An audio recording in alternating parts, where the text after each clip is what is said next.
नमस्कार दोस्तों। आज की इस वीडियो में हम डिस्कस करेंगे HPGBT DLED एंट्रांस 2022 के पॉइंट ऑफ व्यू से कुछ इम्पोर्टेंट क्वेश्चंस जो मेनली हिंदी लैंग्वेज के क्वेश्चंस होंगे। तो वीडियो को शुरू करने से पहले अगर आप चैनल पे पहली बार विज़िट कर रहे हो तो चैनल को सब्सक्राइब कर दें। तो जैसा कि फ्रेंड्स आपको पता है कि आपका जो एग्ज़ाम है वो 19 जून को कंडक्ट किया जा रहा है HP पोस्ट धर्मशाला द्वारा। तो उसके पॉइंट ऑफ व्यू से आज हम हिंदी लैंग्वेज के कुछ इंपॉर्टेंट क्वेश्चन डिस्कस करेंगे। तो फ्रेंड्स अगर आप JBT DLED एंट्रांस 2022 की तैयारी कर रहे हो तो इसके लिए मैंने एक अलग से प्लेलिस्ट बनाई है HPGBT DLED एंट्रांस 2022 के नाम से, जिसका लिंक मैंने डिस्क्रिप्शन बॉक्स में दे दिया है।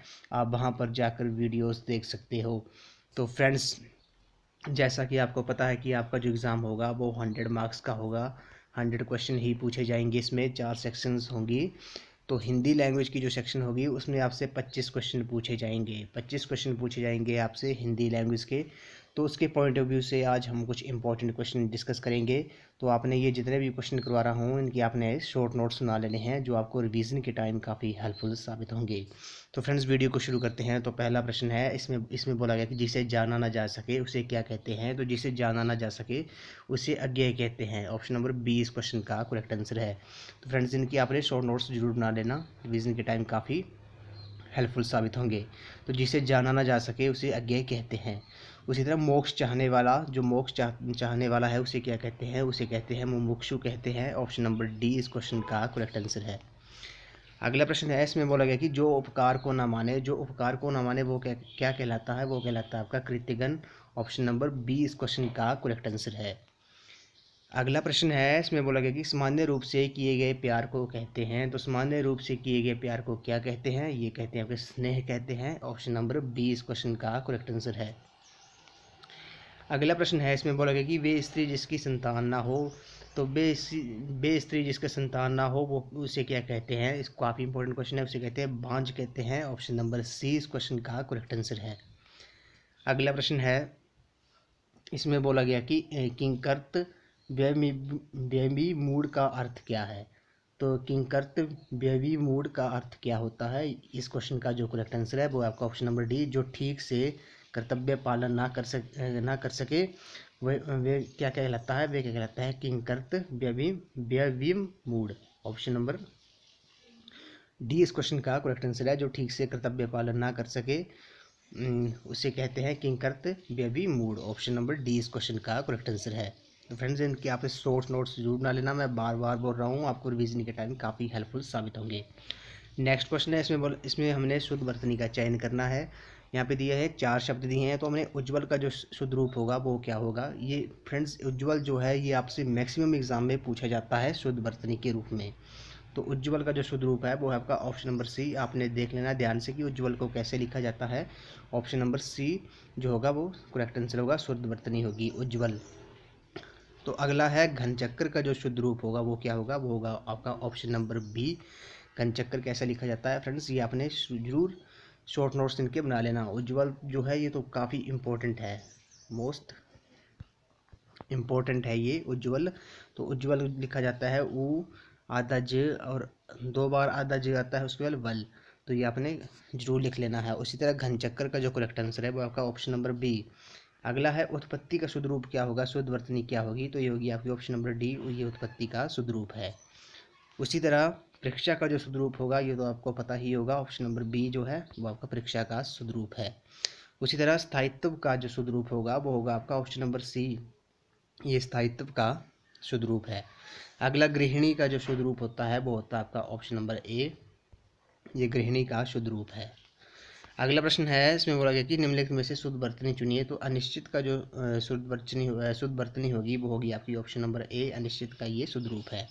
उसी तरह क्षैतिज का जो शुद्ध रूप होता है वो है आपका ऑप्शन नंबर बी, ये आपका क्षैतिज का शुद्ध रूप है। अगले इसमें मुहावरे दिए हैं ये फ्रेंड्स एचपी जेबीटी 2012 के इंट्रांस में पूछे गए थे। आंखों में फिरना मुहावरे से क्या अभिप्राय है। तो आंखों में फिरने मुहावरे का मतलब होता है बार बार याद करना। ऑप्शन नंबर सी इस क्वेश्चन का करेक्ट आंसर है। अगला प्रश्न है, इसमें बोला गया कि निम्न मुहावरे का सही विकल्प चुनिए। ईद का चांद होना, तो ये जेबीटी एंट्रांस 2012 में पूछा गया था। तो ईद का चांद होना होता है कभी कभी दिखाई देना। ऑप्शन नंबर सी इस क्वेश्चन का करेक्ट आंसर है। अगला प्रश्न है, इसमें संधि विच्छेद है, गिरीश की संधि विच्छेद। फ्रेंड्स ये काफ़ी इंपॉर्टेंट संधि हैं, आपने ये क्वेश्चन ध्यान से देखने हैं। तो गिरीश की जो संधि होगी वो होगी आपकी option number A, Giri plus ईस, ये आपकी गिरीश की संधि है। उसी तरह महोदय की संधि क्या होगी, तो महोदय की संधि होती है आपकी महा प्लस उदय। ऑप्शन नंबर सी इस क्वेश्चन का करेक्ट आंसर है, ये महोदय की संधि है। उसी तरह इत्यादि की संधि क्या होगी, तो इत्यादि की संधि आपकी इति प्लस आदि है। ऑप्शन नंबर डी इस क्वेश्चन का करेक्ट आंसर है। अगला प्रश्न है, दुर्वचन की संधि विच्छेद क्या होगा। दुर्वचन की जो संधि विच्छेद होगी वो होगी आपकी ऑप्शन नंबर डी, दो प्लस वचन। इसमें दो को विसर्गे लगी हैं, यह भी काफ़ी इंपॉर्टेंट है। अगला प्रश्न है, भगवत भक्ति का संधि विच्छेद क्या होगा। भगवत भक्ति का जो संधि विच्छेद होगा वो होगा आपका ऑप्शन नंबर सी, भगवत प्लस भक्ति। ये काफ़ी इंपॉर्टेंट है, इसमें त को हलंत लगा है फ्रेंड्स, इनके आप शॉर्ट नोट्स जरूर बना लेना। अगले क्वेश्चन में बोला गया कि निम्नलिखित में से शुद्ध उच्चारण शुद्ध वर्तनी चुनिए। शुद्ध वर्तनी हमने चुननी है, तो ओजस्वी का जो शुद्ध रूप होगा वो होगा आपका ऑप्शन नंबर बी, ये ओजस्वी का शुद्ध रूप है। अगला प्रश्न है, इसमें बोला गया कि क वर्ण जो है उच्चारण की दृष्टि से क्या है। तो क वर्ण जो है उच्चारण की दृष्टि से क्या है, ये आपका कंठ है। ऑप्शन नंबर बी इस क्वेश्चन का करेक्ट आंसर है। अगला प्रश्न है, इसमें बोला गया कि हिंदी वर्णमाला में व्यंजनों की संख्या कितनी है। तो व्यंजनों की संख्या आपकी 33 है। ऑप्शन नंबर डी इस क्वेश्चन का करेक्ट आंसर है। अगला प्रश्न है, ये समास पूछा गया कि रात दिन में कौन सा समास है। तो रात दिन में आपका द्वंद्व समास है। ऑप्शन नंबर ए इस क्वेश्चन का करेक्ट आंसर है। अगला प्रश्न है, इसमें बोला गया कि नीचे दिए गए विकल्पों में से तत्सम शब्द का चयन कीजिए। तो तत्सम शब्द का चयन करना है, तो इसमें ऑप्शन नंबर सी, विवाद जो है वो आपका तत्सम शब्द है। ऑप्शन नंबर सी इस क्वेश्चन का करेक्ट आंसर है। अगली इंपॉर्टेंट संधि है फ्रेंड्स, सज्जन का संधि विच्छेद क्या होगा, ये भी काफ़ी इंपॉर्टेंट है। सज्जन की संधि क्या होगी, ये भी काफ़ी इंपॉर्टेंट क्वेश्चन है। तो सज्जन का जो संधि विच्छेद होगा वो होगा आपका ऑप्शन नंबर बी, सत प्लस जन। तो इसमें त को हलंत लगा है, आपने ध्यान रखना है कि सज्जन का संधि विच्छेद क्या होगा, ये काफ़ी इंपॉर्टेंट है फ्रेंड्स, मोस्ट इंपॉर्टेंट है सज्जन का संधि विच्छेद सत जम जन। अगला प्रश्न है, इसमें वाक्य दिया है कि नीचे दिए गए वाक्यों में एक खंड में त्रुटि है, उसे छांटिए। तो चार ऑप्शन दिए हैं। राम ने अपनी गलती के लिए क्षमा की भीख मांगी। तो इसमें ये चार ऑप्शन दिए हैं, इसमें से गलती कौन सी है, हमने गलती छाननी है। तो ऑप्शन नंबर डी जो है की भीख मांगी जो है वो इसमें त्रुटि है। राम ने अपनी गलती के लिए क्षमा की भीख मांगी, तो की भीख मांगी जो है वो इस वाक्यों में एक खंड में त्रुटि है, तो वो है आपकी ऑप्शन नंबर डी में त्रुटि है, की भीख मांगी। उसी तरह धनवान को, अगला प्रश्न भी सेम है, धनवान को व्यर्थ बेकार में सहायता देकर कोई लाभ ना होगा। तो धनवान को व्यर्थ बेकार में सहायता देकर कोई लाभ ना होगा, इसमें जो त्रुटि है वो आपकी ऑप्शन नंबर बी, बेकार में। धनवान को व्यर्थ बेकार में सहायता देकर कोई लाभ ना होगा। अगला प्रश्न है, इसमें बोला गया कि निम्नलिखित में से कौन सा छायावादी कवि है। तो छायावादी कवि कौन है, जो सुमित्रानंदन पंत जो हैं वो आपके छायावादी कवि हैं। तो ऑप्शन नंबर सी इस क्वेश्चन का करेक्ट आंसर है। अगला प्रश्न है, इसमें बोला गया कि खूब लड़ी मर्दानी वे तो झांसी वाली रानी थी, में मर्दानी शब्द का अर्थ क्या है। तो मर्दानी शब्द का अर्थ होता है आपका वीरांगना। ऑप्शन नंबर ए इस क्वेश्चन का करेक्ट आंसर है। अगला प्रश्न में बोला गया कि प्रश्न संख्या 205 व 206 नीचे दिए गए वाक्यों में रेखांकित शब्दों की वर्तनी के लिए चार चार विकल्प दिए गए हैं, इनमें से शुद्ध की वर्तनी चयन कीजिए। तो लिखा है, चारों ओर उज्ज्वल चांदनी फैली थी। तो इसमें उज्ज्वल का जो शुद्ध रूप होगा, ये मैंने ऊपर भी डिस्कस किया, तो उज्ज्वल का शुद्ध रूप होगा वो होगा आपका ऑप्शन नंबर बी, उज्ज्वल। अगला है, इसमें बोलेगा कि हम जनतांत्रिक पद्धति में विश्वास करते हैं। तो जनतांत्रिक का जो शुद्ध रूप है, शुद्ध रूप होगा आपका ऑप्शन नंबर बी। तो हम जनतांत्रिक पद्धति में विश्वास करते हैं।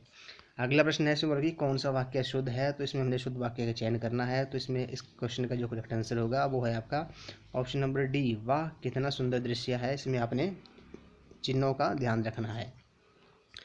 अगला प्रश्न है, इसमें बोला गया कि काला घोड़ा में कौन सा विशेषण है। तो काला घोड़ा में कौन सा विशेषण है, इसमें आपका गुणवाचक विशेषण है। ऑप्शन नंबर ए इस क्वेश्चन का करेक्ट आंसर है।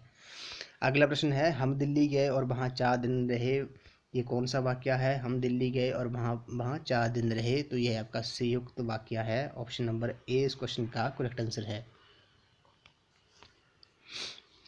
अगला प्रश्न है फ्रेंड्स, इसमें बोला गया कि निम्नलिखित प्रश्नों में प्रत्येक मुहावरे के नीचे चार विकल्प दिए गए हैं, इनमें से एक उचित विकल्प का चयन कीजिए। तो मुहावरा दिया है पाँव में शनिचर होना, तो इस क्वेश्चन का जो करेक्ट आंसर है वो आपका एक स्थान पर स्थिर न रहना।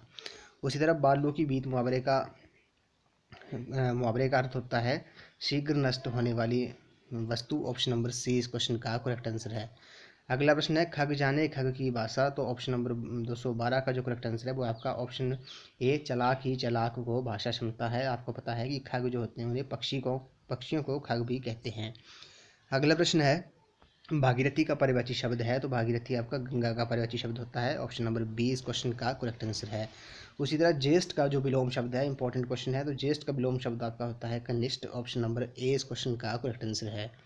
अगला प्रश्न है, इसमें बोला गया कि सही विकल्प चुनिए जिसकी गर्दन सुंदर हो। जिसकी गर्दन सुंदर हो वो क्या कहलाता है, वो कहलाता होगा Sugriva. Option number B D इस क्वेश्चन का करेक्ट आंसर है। अगला प्रश्न है, इसमें बोला गया कि निम्नलिखित वाक्यों में खाली स्थान पर भरने के लिए नीचे दिए गए चार शब्दों में से सही विकल्प का चयन कीजिए।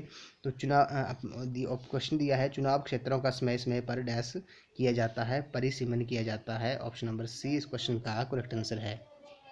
अगला प्रश्न है, इसमें बोला है कि धैर्यवान व्यक्ति विपत्ति से भी डैश नहीं होता है। क्या नहीं होता है, वो आपका अधीर नहीं होता है। ऑप्शन नंबर ए इस क्वेश्चन का करेक्ट आंसर है। अगला प्रश्न है, रसायनों ने मिट्टी की डैश को नष्ट कर दिया है। तो रसायनों ने आपकी मिट्टी की उत्पादकता को नष्ट कर दिया है।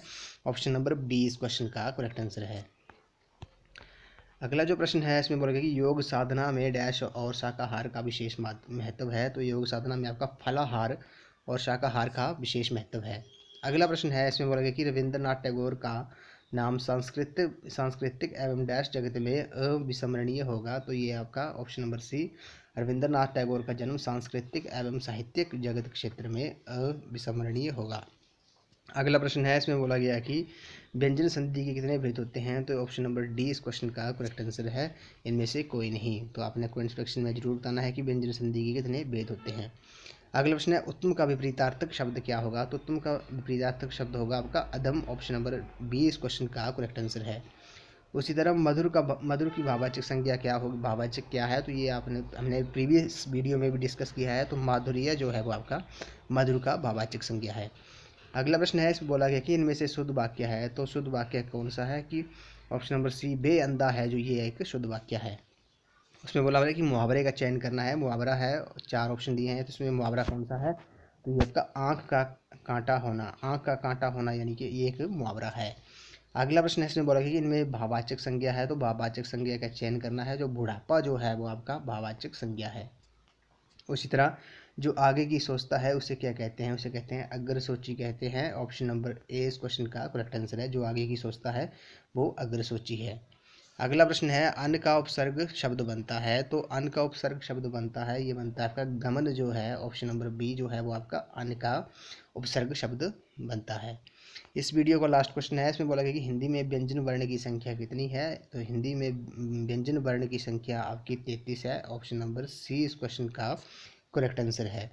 तो फ्रेंड्स, आज की वीडियो में बस इतना ही। आज हमने हिंदी लैंग्वेज के कुछ इंपॉर्टेंट क्वेश्चन डिस्कस किए जो आपको HPGBT DLED एंट्रांस 2022 के एग्ज़ाम में काफ़ी हेल्पफुल साबित होंगे, जो 19 जून को कंडक्ट किया जा रहा है HP बोस धर्मशाला द्वारा। तो फ्रेंड्स, अगर आप HPGBT DLED एंट्रांस की तैयारी कर रहे हो तो इसके लिए मैंने एक अलग से प्ले लिस्ट बनाई है। आप डिस्क्रिप्शन बॉक्स में मैंने इसका लिंक दे दिया है, आप वहां पर जाकर वीडियोस देख सकते हो। तो फ्रेंड्स, आई होप आपको वीडियो पसंद आई होगी। तो वीडियो को लाइक शेयर एंड सब्सक्राइब जरूर कर दें। तो थैंक यू फ्रेंड्स।